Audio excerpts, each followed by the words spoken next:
राधे राधे दोस्तों, बहुत दिन से तुम लोग कमेंट कर रहे थे कि एक स्ट्रेटेजी वीडियो लेके आओ। देखो ये वीडियो ना थोड़ा चैनल का स्टेटस और मुझे देख के ना ये वीडियो इग्नोर मत करना कि कोई नया आ गया तुम्हें चीज़ें बताने, ठीक है। एक्सपीरियंस है मेरा और हर मॉक में लगभग 135 से ऊपर ही और 150 155 नंबर रहे मेरे। उस पर बेस्ड मैं चीज़ें बताने आऊँ।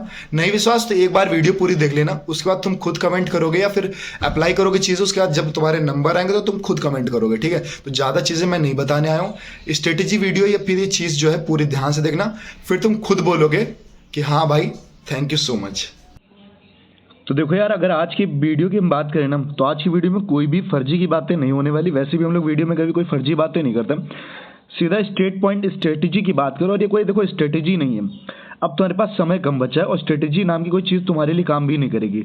अब अगर हम बात करें तुम्हारे एग्ज़ाम की, तो एग्ज़ाम तुम्हारा 10 से 11 को है ना, 10 से 11 दिसंबर को है, जो अभी डेट है। तो यानी अब से तुम लोग खुद ही जोड़ लो तुम्हारे पास कितना समय बचा है। और इस समय में ना जिन लोगों ने नहीं पढ़ा है, तो अब क्या ही स्ट्रेटेजी में पढ़ेगी। तो देखो, जो आज की वीडियो में बता रहा हूँ, अगर तुम इतना ही कर लेते हो, कोई भी इंसान जब तक कुछ भी नहीं पढ़ा है, अगर वो इतना भी कर लेता है, तो वो मुश्किल से मुश्किल 130 प्लस आराम से अचीव करेगा। और जो अब तक के पढ़ाई किया है, वो आराम से 140 तक का टारगेट आराम से कर सकता है, ठीक है। तो ये वीडियो बहुत इंपॉर्टेंट है हमारे लिए। और जो भी लोग मेरे साथ जुड़े थे, वो लोग खुद मुझे जानते कि एमटीएस का जब एग्जाम चल रहा था, जो जो चीज़ें मैं बताई डिट्टो वो पेपर में आती थी, और लोग इसीलिए मेरे साथ जुड़े। तो अगर तुम लोग अगर तुमने अभी तक मेरा चैनल नहीं ज्वाइन किया है टेलीग्राम, तो तुम ज्वाइन कर सकते हो, एसएससी टॉप एस्पिरेंट्स करके, ठीक है। अब थोड़ा सा बात करते हैं ना। देखो, एग्जाम पैटर्न की अगर बात करें तो सबको पता है, लेकिन अभी यहाँ बेसिकली जानना इसलिए जरूरी है कि हमें टारगेट समझना है। तो रीजनिंग यहाँ पे 50 नंबर की आने वाली है, जीके तुम्हारे पास 50 नंबर की आने वाली, इंग्लिश 100 नंबर की आने वाली। देखो, इंग्लिश में अगर हम बात करें तो ये परफेक्शन अगर कोई भी लाए तो 90 प्लस आराम से ला सकता है, अगर उसने अच्छे से तैयारी करी होगी। वरना 80 प्लस भी यहाँ पे बेस्ट स्कोर होने वाला है, ठीक है यार। जीके की बात करें ना, जीके अनप्रेडिक्टेबल होती है, लेकिन फिर भी जो आज टॉपिक बताऊंगा, इससे तुम इजीली 30 प्लस स्कोर करोगे। देखो, मिनिमम मैं बात करूँ 80 और 30 कितना हुआ, 110 हो गया, ठीक है यार। रीजनिंग की बात करें ना, रीजनिंग में आराम से 50 में 50 लाए जा सकते हैं, क्योंकि मैंने खुद मॉक्स दिए और मैं खुद सीजीएल तक में भी लाया हूँ, ठीक है। तो इसलिए मैं बता रहा हूँ कि 50 में 50 ईजिली आ सकते हैं। लेकिन मैं अगर मान चलता हूँ गिरस गुरस तुम 40 भी लाओगे ना, तो देखो 110 प्लस 40 150 तुम्हारा रॉ स्कोर बन रहा है। और अगर हम कह रहे अगर 150 भी नहीं लाओगे, तुम कम हो जाएगा, तो भी 130 देखो इजीली आ सकते हैं। जो चीज़ें मैं आज बताने वाला हूँ, अगर तुम इसको ब्लाइंडली फॉलो कर लेते हो आने वाले दिनों में, तो तुम बहुत अच्छा नंबर लाने वाले हो, ठीक है। तो हम शुरू करते हैं इंग्लिश की स्ट्रेटेजी से, इंग्लिश की चीज़ों से, ठीक है। तो इंग्लिश हम ये मान चलते हैं कि 80 का हम टारगेट लेने वाले हैं। थोड़ा सा हम मार्क्स डिस्ट्रीब्यूशन समझे कि हमारे एग्जाम में इस वक्त आता कैसे क्या है, ठीक है।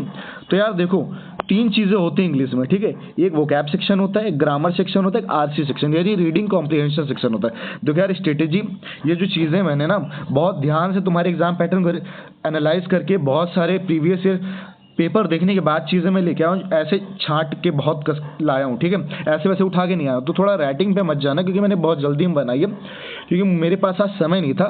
तो मैं कंटेंट तो कल रात को तुम्हारे रिसर्च वगैरह कर लिया था, लेकिन वीडियो मुझे बनानी थी, इसलिए समय नहीं था। तो राइटिंग थोड़ा समझ जाना, मैं बोलता रहूँगा। तो वोकैब सेक्शन की बात करें ना, तो वोकैब सेक्शन तुम्हारा लगभग 15 मार्क्स कैरी करता है तुम्हारे स्टेनो एग्जाम से। कैसे कैरी करता है, जरा इसको हम देख लेते हैं, ठीक है। इसकी अगर हम बात करें तो जैसे कि देखो, तुम्हें भी पता है कि इसमें ना क्या क्या चीज़ आती है। इसमें तुम्हारा साइनो आते हैं, एंटो आते हैं, इडियम्स आती हैं, और देखो पिछले साल वन वर्ड भी देखने को मिले। तो लगभग जो तुम्हारी सिनोनिम्स होती है ना, लगभग 5 सिनोनिम्स आती हैं, लगभग 4 से 5 तुम्हारे एंटोनिम्स आती हैं, इडियम्स भी 3 से 4 आते हैं, वन वर्ड भी 1 से 2 देखने को मिल जाते हैं। तो ये तुम्हारा लगभग 15 नंबर कैरी करता है, ठीक है। अब साथ साथ मैं ये भी बताता चलता हूँ कि तुम्हें करना कहाँ से। देखो, सिनोनिम एंटोनिम पहले तुम साइनो करोगे। साइनो कहाँ से करोगे, देखो मैंने अपने टेलीग्राम चैनल पे ना 2024 में आई जो भी मोस्ट इंपॉर्टेंट सिनोनिम्स है ना, वो कैब्स पूरा मिक्स्ड मैंने बता रहा हूँ, तो उसकी मैंने एक पीडीएफ डाल रखी है। तो तुम्हारा आज से काम ये रहेगा, तुम पहले आज उनको जाके खत्म कर लो, ठीक है यार। अगर आवाज़ नहीं आ रही होगी ना, तो थोड़ा कॉम्प्रोमाइज़ कर लेना, क्योंकि मैं बहुत तेज़ भी बोल रहा हूँ और हो सकता है ना आए आवाज़, फिर भी थोड़ा सा यार मैनेज कर लेना, ठीक है। फिर तुम्हें क्या करना है, तुम्हारे पास चाहे पिनैकल हो, चाहे तुम्हारे पास किरण हो, या तुम मॉक हो, या फिर मेरी पीडीएफ्स, इनसे तुम्हें प्रैक्टिस करनी है। तुम्हें पहले सिनोनिम्स कवर करनी है, ठीक है। कौन सी करनी, जो 2024 के सिनोनिम्स आई हैं। अगर किसी के पास 2022 की बुक है, तो वो वाली भी पहले कर लेगा, ठीक है। टारगेट बनाओ, रोज 50-50 सिनोनिम्स का रिवीजन करो। आने वाले 5 दिनों के अंदर 250 सिनोनिम्स तुम रिवाइज कर डालो, ठीक है। उससे क्या होगा, तुम्हारे एंटो थोड़े आसान हो जाएंगे, ठीक है। तो तुम्हारा पहला टारगेट यही है कि सिनोनिम और इडियम्स को साथ लेके चलो अगले आने वाले 5 दिन तक, ठीक है। इडियम्स रोज तुम्हें 10-10 पढ़ने हैं, ठीक है। तो ये क्या, तुम या तो किरण ले लो या तो पिनाकल ले लो, तुम या कोई मॉक टेस्ट लगाओ। मॉक की बात अभी मैं लास्ट में करूँगा। और देखो यार, इतना तुम लोग जानकार हो कि कहाँ से क्या चीज़ें करनी है, ठीक है। फिर जब तुम्हारे 5 दिन हो जाएंगे तो चीज़ों को रोक देना, ठीक है। फिर तुम एंटो को उठाओगे। अब एंटो तुम 50-50 उठाओगे और वन वर्ड भी 10-10 करना शुरू करोगे अगले 5 दिन तक। तुम्हारे 10 दिन बीत जाएंगे, फिर तुम्हारे पास आने वाले एग्जाम में लगभग 10 ही दिन बचेंगे, ठीक है। उसमें क्या करोगे वो मैं बताऊंगा। देखो आज का क्या तुम्हारा काम, आज का जो मैं PDF डाला हूँ वो तुम पहले कर लेना। फिर देखो, अगर किसी के पास समय बचता है तो यूट्यूब पे ना रानी मैम हो गई, गोपाल सर हो गए, और भी कई टीचर्स ना बेस्ट वोकैब जो 2024 में आई हैं उनकी वीडियो बना के डाली हुई है, तो तुम वहां से कर सकते हो। तो देखो वोकैब का सेक्शन आई थिंक तुम लोगों को क्लियर हो गया है। थोड़ा आगे बढ़ते हैं। अब तुम्हारे ग्रामर में ना, ग्रामर में मोस्टली ये चीज़ें होती हैं। क्या होती है, इंप्रूवमेंट का लगभग 10 से 11 नंबर का सवाल आता है क्वेश्चन। फिलिंग्स जो होते हैं, फिलर्स लगभग 5 नंबर के आते हैं। एरर्स तुम्हारी लगभग 10 नंबर की आती हैं। देखो ये अंदाजा मैं बता रहा हूँ, कभी 1-2 नंबर इधर उधर भी हो जाती हैं। Active passive wise 10 number, narration भी 10। देखो एक्टिव पैसिव और नरेशन ये तुम्हारे लिए सबसे ईजीएस्ट टॉपिक है। तुम क्या करते हो, इसको ध्यान से समझते नहीं हो। और मैं तुम्हें सीरियसली बता दूं, मैंने SSC के लिए इंग्लिश कभी नहीं पढ़ी, वो कैप छोड़ दो कभी नहीं पढ़ी। मेरा 11th 12th में जो बुक्स चलती थी ना ग्रामर की, वो मेरा बेस तैयार है, उसी से आ जाता। तो मैं 11th में ही मेरी चीज़ें तैयार थी, उसी से वही चीज़ें आजकल रिपीट होती, कुछ बहुत बड़ी चीज़ें नहीं आती। तो तुम क्या कर सकते हो, अगर किसी के पास कोई बुक नहीं, अगर यूपी बोर्ड से कोई, तो एक्टिव पैसिव नरेशन वहाँ की बुक से भी कर सकता।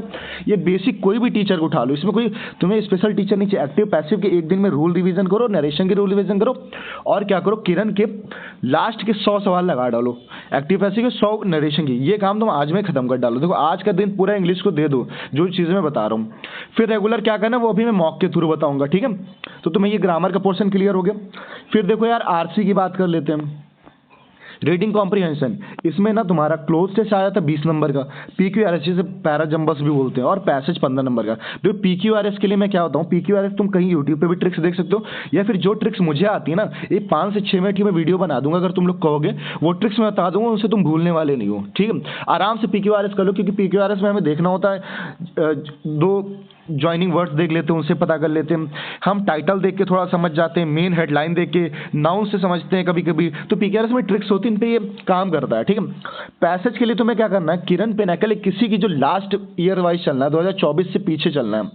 अगर किसी बार 2023 की बुक तो 2023 से चलना है। रोज तुम्हें ना 3-3 पैसेज करो और 3-3 क्लोज टेस्ट रोज करते जाओ, ठीक है। और नया कुछ नहीं तुम्हें करना है, सिर्फ प्रीवियस ईयर यही करो, इससे तुम्हारा काम हो जाएगा, ठीक है। बाकी भी सब कुछ मॉक के थ्रू मैं बताने वाला हूँ।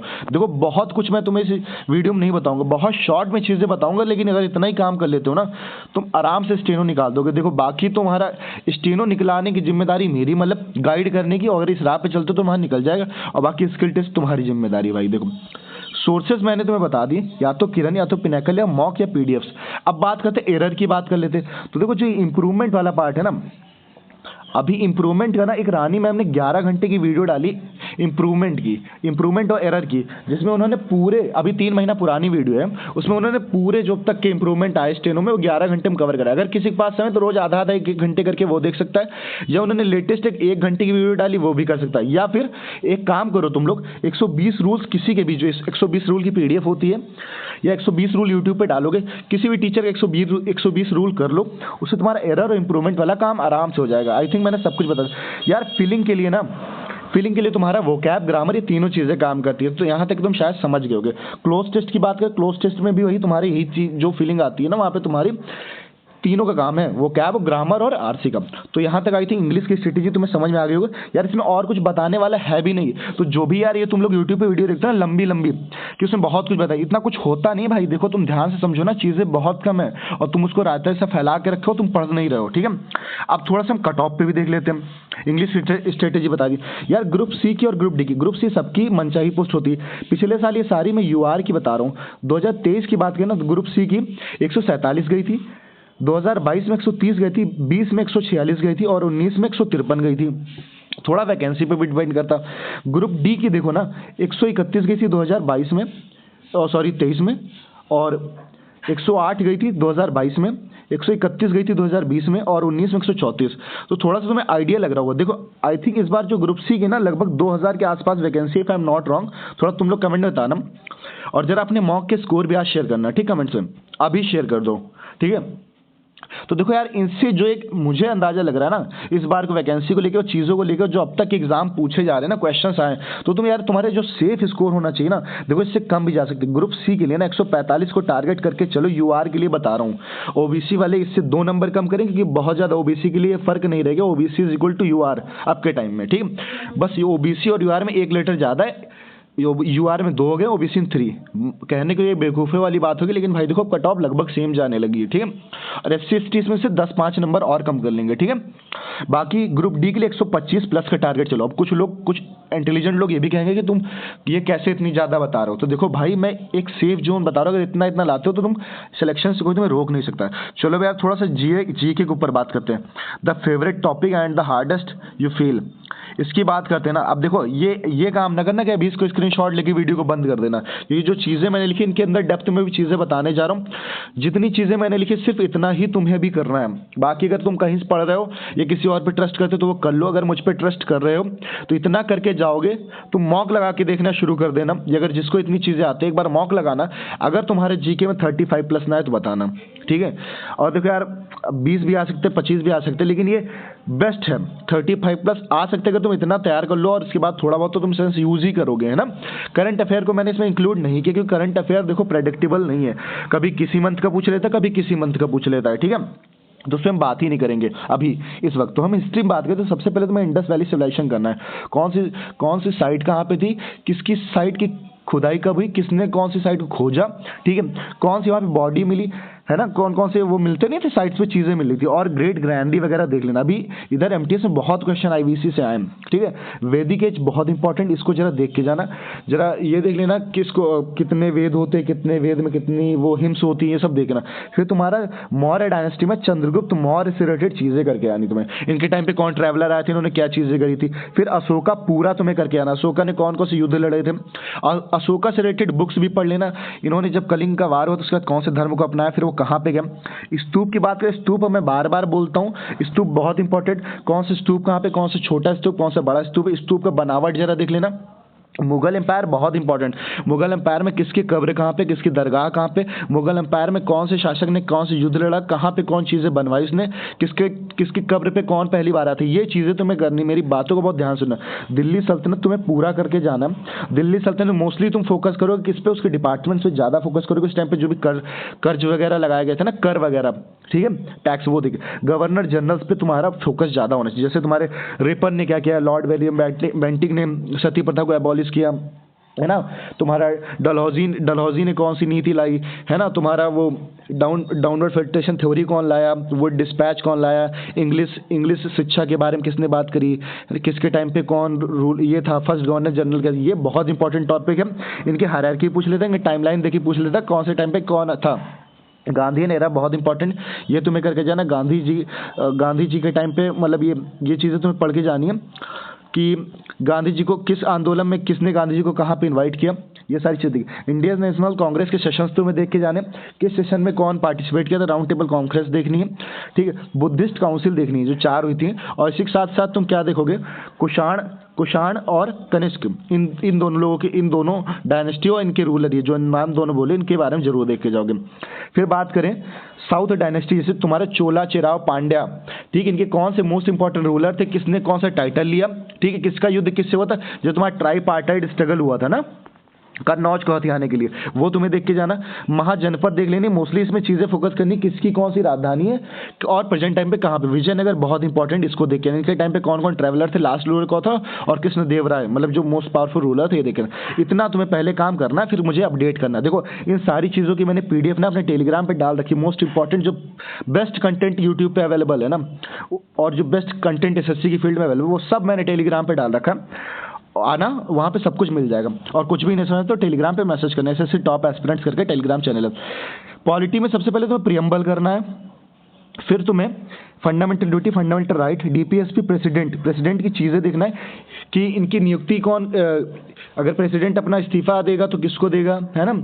और प्रेसिडेंट किस चीज़ को एसेंटी देता है, कौन सा बिलिंग की अनुमति से पास होता है कि नहीं, कैग देख लेना, अटॉर्नी जनरल देखना है, इसके साथ एडवोकेट जनरल भी देख, सुप्रीम कोर्ट पूरा देख के जाओ, सुप्रीम कोर्ट का एडवाइजरी ज्यूरिडिक्शन हो गया, 141 आर्टिकल हो गया, 132 आर्टिकल हो गया, देखिए रिट्स देख के जानी तुम्हें, हाई कोर्ट सुप्रीम कोर्ट दोनों, शेड्यूल्स पूरी देख के जानी तुम्हें, कौन शेड्यूल कब ऐड करेगी, कौन शेड्यूल को डेप्थ में थोड़ा सा देख लेना, लैंग्वेजेस कितनी प्रकार की थी, कौन सी रीजेंट लैंग्वेज ऐड करेगी, अमेंडमेंट्स तुम्हें देख के जाने, मोस्टली तुम्हें 96 से शुरू करने 105 तक जाने हैं, एक्ट्स तुम्हें देख के जाने, जैसे तुम्हारा 1909 का हो गया, 1919 का एक्ट हो गया, है ना, ये सारे 1935 का एक्ट हो गया, सारे एक्ट्स तुम्हें देख के आने। ज्योग्राफी में बात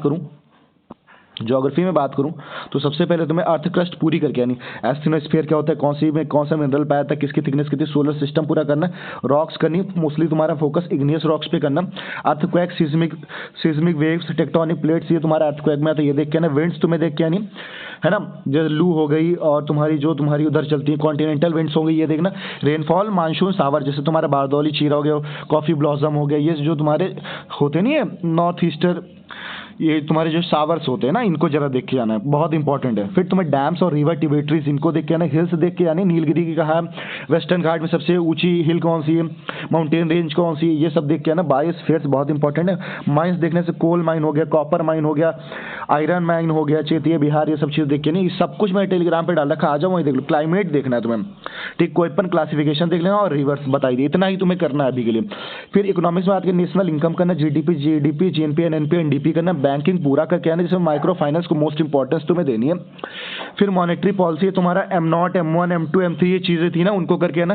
सेबी, नाबार्ड, सेवा, एसएचजी, इन चीजों पे बहुत फोकस करना है। फिर बजट, जैसे फिजिकल डिफिसिट हो गया, कैपिटल रिसीव्ड हो गया, कैपिटल रेवेन्यू, इन चीजों पे बहुत फोकस करना है, ठीक है। देखो मैंने बहुत कम कर दिया तुम्हारा सिलेबस, इतना कम और क्या पढ़ोगे भाई, है ना। स्टैटिक बात करें तो डांसर्स करने, कौन से, जैसे यामिनी कृष्ण में होती होगी, यामिनी कृष्णमूर्ति, मल्लिका साराभाई, नलिनी अस्थाना सिस्टर्स होगी। तो मैं साउथ इंडियन डांस इस पे फोकस करना है। डांस जब करना तो डांस की शैलियाँ देख लेना। टेम्पल्स करना, टेम्पल्स में तुम्हें देखना कि नागर शैली कौन सी, द्रविड़ शैली कौन सी, कौन सा टेम्पल कहाँ पे, चालुक्या ने कौन सा टेम्पल बनाया, एलोरा में शिव का टेम्पल कैसा है। इंस्ट्रूमेंट्स तुम्हें देखना, मोस्टली तमिल, तुम्हारे जो साउथ इंडियन लोग हैं ना जो बजाते हैं इंस्ट्रूमेंट जो बजाने वाले होते हैं साउथ इंडियन जो है उन पे ज़्यादा फोकस करना। फेस्टिवल्स तुम्हें देखना, फेस्टिवल इस तरीके से देखना कि कौन से फेस्टिवल की इंपॉर्टेंस क्या है, किस फेस्टिवल की कौन सी डेट रहती है, कितने दिन चलता है, उस दिन क्या इंपॉर्टेंट चीज़ है। नेबरिंग कंट्रीज़ पे थोड़ा फोकस करना, एसएससी इन पे चीज़ें पूछना शुरू कर दिया। नेबरिंग कंट्रीज़ की राजधानी देख लेना, उनके चीफ को देख लेना, इन पे फोकस करना। स्पोर्ट्स के टर्म फोकस करना, स्पोर्ट्स में तुम्हें मोस्टली क्रिकेट, टेनिस, बैडमिंटन और फुटबॉल पे फोकस करना है। इनके जो कप्स होते हैं जैसे आगा कप हो गया, डूरंट कप हो गया, रणजी हो गया, इन सब चीज़ों पे फोकस करना है। टर्म्स पे फोकस करना है। बुक्स, ऑथर्स पे बात करूँ, थोड़ा ऑटोग्राफीज देखना, किनकी देखोगे, मोस्टली ऑटोग्राफीज तुम स्पोर्ट्स पर्सन की देख के जाना। फिर स्कीम्स की बात करें, स्कीम्स की मैंने पीडीएफ डाल रखी है, मोस्टली उसी से स्कीम्स आती है। सेंट्रल स्कीम्स, सेंट्रल स्टेट की स्कीम करनी, कौन सी करनी, वो स्कीम्स करनी है जिन पे मोस्टली जो तुम्हारी बेरोजगारी हो गया और तुम्हारा पावर्टी हो गया, वुमेन एम्पावरमेंट हो गया, इन पे रिलेटेड जो स्कीम्स होती है उन पे करना। फिर थोड़ा अगर हम और बात करें 2011 का सेंसस पूरी तरीके से करना है, इन पे जो रेट वाली चीज़ें होती है इन पे फोकस करना है तुम्हें, ठीक है। बुक्स एंड ऑथर्स की पीडीएफ मैंने टेलीग्राम पे, देखो स्टैटिक का पूरा मटीरियल मैंने टेलीग्राम पे डाल रखा, उतना ही पढ़ लोगे ना आराम से नंबर लिया होगे, ठीक है। और तुम्हारा रिसेंट अपॉइंटमेंट्स करके जाना, इसमें ज़्यादा पूछे आ रहे हैं, जो चेयरमैन हो गए, अपॉइंटमेंट्स हो गए, इसकी भी मैंने पीडीएफ डाल रखी टेलीग्राम पे, तो वो चीज़ें कर लो। करंट अफेयर बात करूँ तो करंट अफेयर 2022 और 23 का ही करके जाना, जिसमें मोस्टली तुम्हें क्या करके जाना है, इंडेक्स करना है, स्कीम्स करनी है, ये चीज़, और ये दोनों चीज़ें मैंने टेलीग्राम पे डाल रखी है, ठीक है। चलो रीजनिंग की बात करते हैं। रीजनिंग सबसे ईजी टॉपिक होता है। रीजनिंग के लिए तुम्हें कुछ नहीं करना, डेली सेक्शनल मॉक दो, और मोस्टली इसमें तुम्हें फोकस क्या करना, ब्लड रिलेशन का जो कोडेड फॉर्म होता है इसकी वीडियो देख लो। रीजनिंग नहीं कर पा रहे हो कमेंट कर देना, सबसे इजी तरीके से रीजनिंग सिखा दूंगा, क्योंकि मेरे हर मॉक में 45+ ही मॉक नंबर रहे रीजनिंग में, ठीक है। तो रीजनिंग में कोई चीज़ नहीं करनी, किसी टीचर से कुछ नहीं, मॉक लगाओ, जो टॉपिक नहीं आता यूट्यूब पे सर्च करो, वो चीज़ें करो, या फिर मुझे बता देना, मैं बता दूंगा। थोड़ा बात करते हैं मॉक की। देखो अब जिसका भी सिलेबस हुआ है नहीं हुआ है, सब के सब कान खोल के सुनो। मॉक रेगुलर एक लगाओ, एक रेगुलर फुल मॉक लगाओ और एक सेक्शनल मॉक लगाओगे। किसका लगाओगे, सुबह उठो एक रीजनिंग का सेक्शनल मॉक लगा दो, फिर एग्जाम टाइमिंग जैसे मान लो 11-12 बजे का लगभग एक फुल मॉक दिया करो। रात को चाहो तो इंग्लिश का सेक्शनल मॉक लगा के सो सकते हो। इतनी चीज़ें तुम्हें रेगुलर करनी। अब मॉक लगाते वक्त करना क्या, मॉक लगाते वक्त तुम्हें स्ट्रेटेजी तुम्हारी क्या होनी चाहिए, मॉक में मोस्टली तुम्हें पहले रीजनिंग अटेम्प्ट करना चाहिए, इंग्लिश, फिर जीएस का। जीएस में ना पहले तुम थोड़ा सा पहले 2-3 मॉक्स में तुक्के लगाने की कोशिश करना। तुक्के का इन द सेंस जैसे तुम्हारा माइंड बोल रहा है, तुम्हारा पहली बार में ऑप्शन बोला कि ये ऑप्शन सही है तो वो लगाना, और जरा पेपर पे क्वेश्चन नंबर लिख लेना। जैसे दूसरे में तुमने तुक्का मारा, तुक्का कैसा जो तुम्हारे पहली बार मन में आया कि ये चीज़ लगा दो, और क्वेश्चन नंबर लिख लेंगे। दूसरे में तुमने तुक्का मारा, पेपर होने के बाद जरा चेक करना कि दूसरा क्वेश्चन सही हुआ। इससे ये तुम्हारे चेक करना कि तुम्हारा सबकॉन्शियस माइंड कितना काम कर रहा है, तुम्हारी जो अंदर की पावर है ना वो गेस करने की वो कैसी है। इससे तुम्हें ये गेस हो जाएगी कि तुम्हें एग्जाम में तुक्के लेने की नहीं लेने। ठीक है, सारे लोग आज से मॉक लगाना शुरू करो। मॉक की एनालिसिस क्या करनी, मॉक होने के बाद तुम्हें ये चीज़ें देखनी कौन से टॉपिक तुम गलत कर रहे हो, उसको एक डायरी बनाओ, उस पर लिखो कि ये टॉपिक तुम्हें गलत करो, फिर अगले दिन उसको कवर कर लो, फिर नेक्स्ट मॉक करो। ठीक है, और यार मॉक के ऊपर एक डिटेल्ड स्ट्रेटेजी लाऊंगा। देखो वीडियो बहुत लंबी होगी और अब पता नहीं तुम लोग देखोगे नहीं देखोगे, मुझे नहीं लगता, क्योंकि चैनल छोटा तो बहुत सारे लोग इसको इग्नोर कर देंगे, लेकिन आई होप ये अब तक की सबसे बेस्ट वीडियो रही होगी। और आई विश तुम लोग का एग्जाम अच्छा हो। SSC टॉप एस्पिरेंट्स करके मेरा यूट्यूब चैनल है, उसको ज्वाइन कर लेना। ठीक है, वहाँ पे तुम्हें सब कुछ मिल जाएगा। ठीक है, चलो ऑल द बेस्ट।